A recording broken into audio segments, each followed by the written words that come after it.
Chapter 5. A Study in Decay. The palette was a powder keg of volatile magic and desperate souls, and Alara felt like a lit match. Jax's warning had proven prophetic. She was an anomaly, a pariah marked by the collector's brand. Whispers followed her through the impossible marketplace. Gazes lingered on her branded hand, some with fear, others with a predatory gleam. Sanctuary felt more like a beautifully decorated prison cell. Her desire was no longer for safety, but for clarity. She couldn't fight what she didn't understand. Silas, the Grey Hand, was a force of nature she'd only ever fled from. But the Decay core, tucked away in a lead-lined box she traded her best sketching pencils for, was a compass needle pointing straight to him. It pulsed, a faint rhythmic tremor she could feel even through the lead. It was a beacon, and for the first time she decided to use it as one. Leaving the chaotic security of the palette behind, she followed the core's pull to the city's frayed edges, to a place where the urban sprawl gave way to skeletal ruins. It led her to a derelict cathedral, a Gothic giant whose spine had been broken by time. Its stained glass windows were shattered eyes weeping dust motes into the hallowed gloom. Ivy, thick as a man's arm, crawled over the stone, prying apart the work of long dead hands. The air smelled of damp earth, decaying hymnals, and a profound, unnerving peace. This place was an extension of him. She knew it before she saw him. He was standing in the nave where the altar once stood. A single, pure beam of light from a hole in the roof illuminated him, making the dust dance around his grim figure. He wasn't looking at her, but at a crumbling stone angel, its face half-risked by years of neglect. He wasn't posturing or waiting in ambush. He was simply present, a part of the ruin. "You came," Silas said, his voice echoing slightly in the vast dead space. He didn't turn.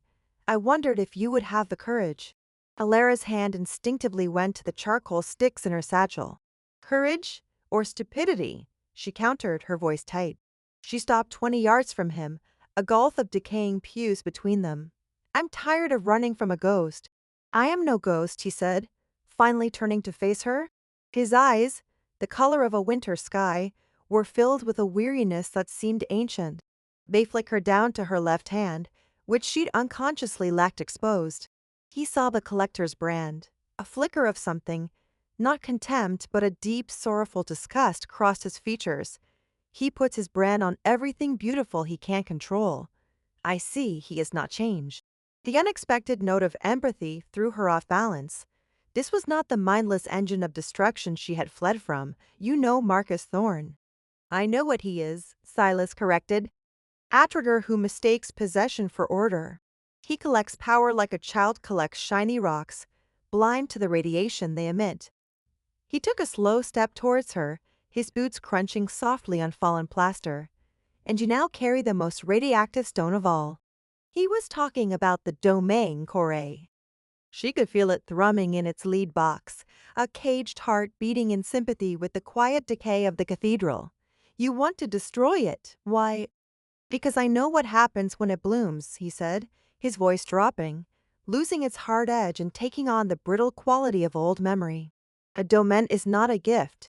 It is a key that unlocks a door in your soul, and you have no idea what is waiting on the other side. For you, it is art, whimsical, creative for me." He raised his right hand, the one that was unnaturally pale, like polished bone. He didn't unglove it.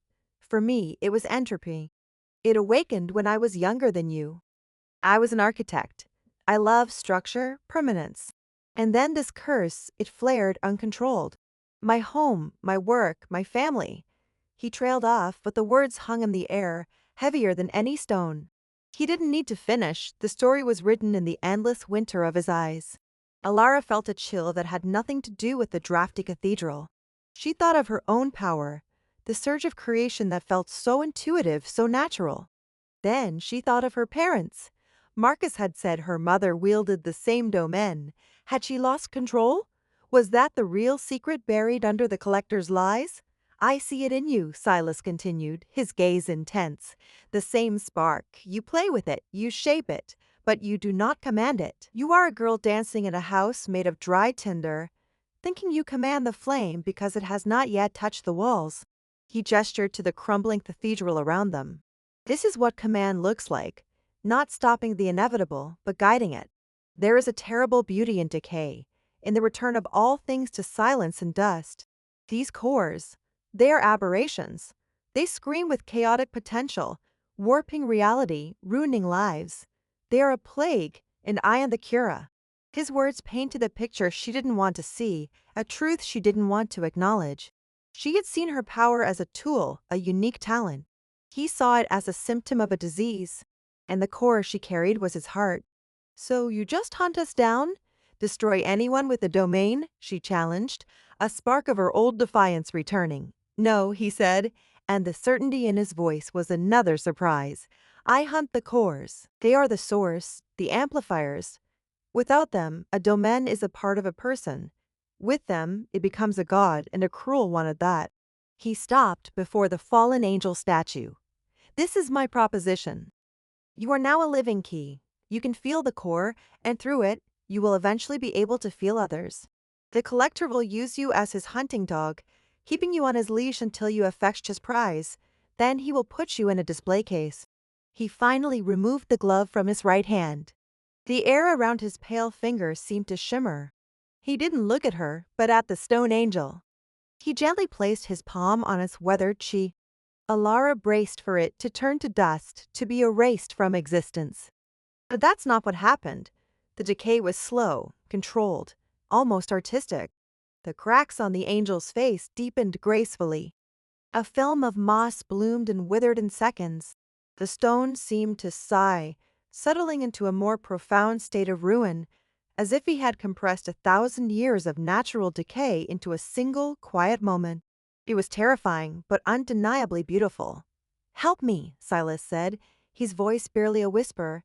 Help me find the other cores, not for him. For the world, help me excise this cancer. In return, I will teach you control, not to cage your power, but to understand it, to keep it from consuming you, as it has consumed so many others. The offer hung of the dusty air between them. A deal, from the monster she'd been running from. It was an impossible choice, a turning point she never could have sketched.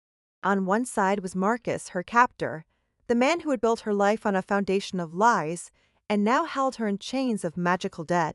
He offered ownership. On the other was Silas, the Grim Reaper, a man haunted by tragedy and driven by a terrifying, absolute conviction.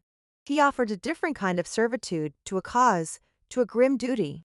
But he also offered knowledge, control, and perhaps a path to a freedom Marcus would never allow. I need to think, Alara stammered, backing away. Silas pulled his hand from the statue and replaced his glove. Do not think too long, artist, he warned, his voice once again flat and final. The house is already on fire. She turned and fled the cathedral, bursting back out into the gray light of the city's edge. The question burned in her mind hotter than any brand. Who is the real monster? The collector of life or the bringer of its end? She didn't have an answer.